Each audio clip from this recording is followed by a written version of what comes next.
کچھ مدنی پھول پیش کرنے ہیں.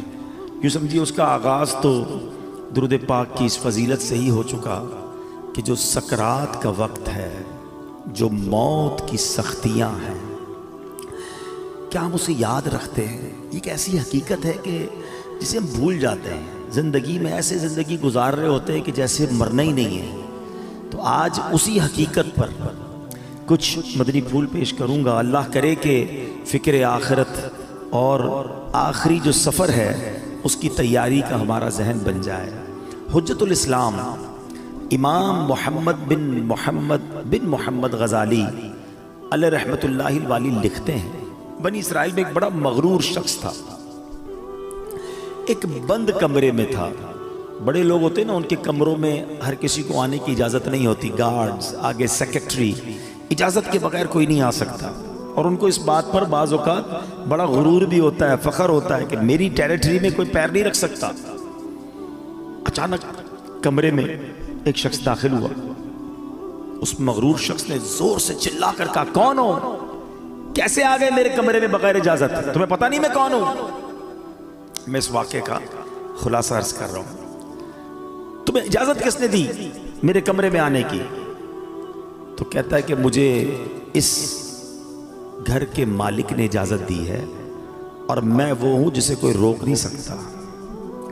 مجھے بادشاہوں سے بھی اجازت لینے کی ضرورت پڑتی نہیں.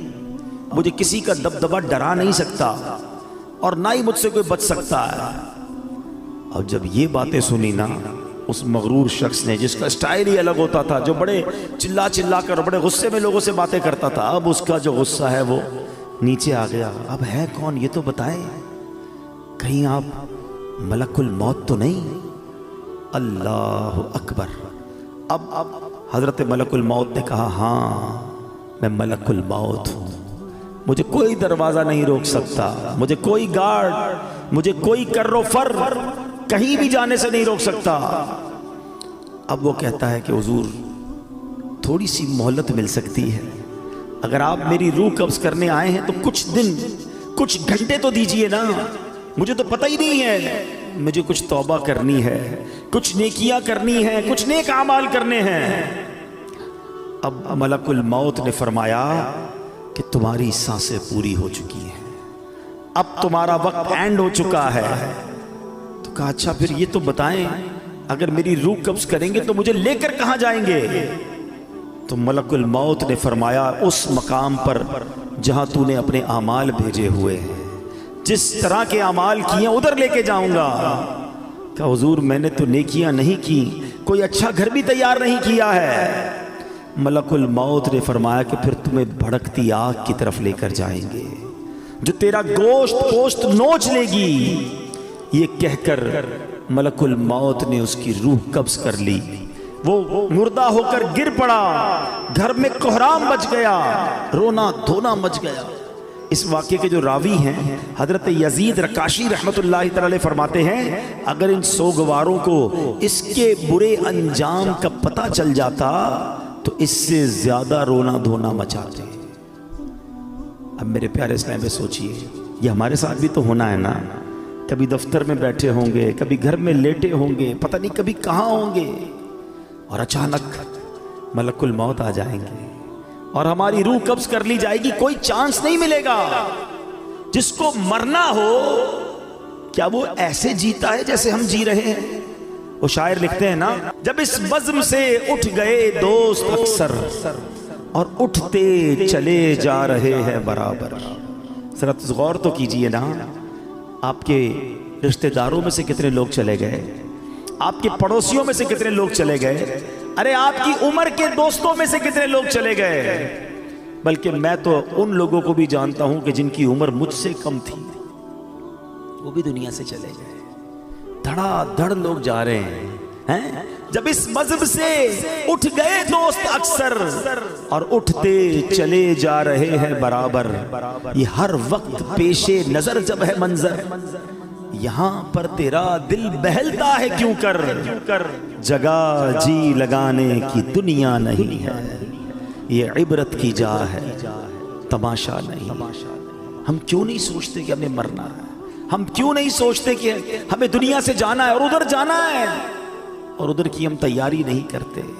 حضرت عبداللہ ابن مسعود رضی اللہ عنہ فرماتے ہیں السعید من وعظ بغیرہ، یعنی سعادت مند وہ ہے جو دوسروں سے نصیحت حاصل کرے۔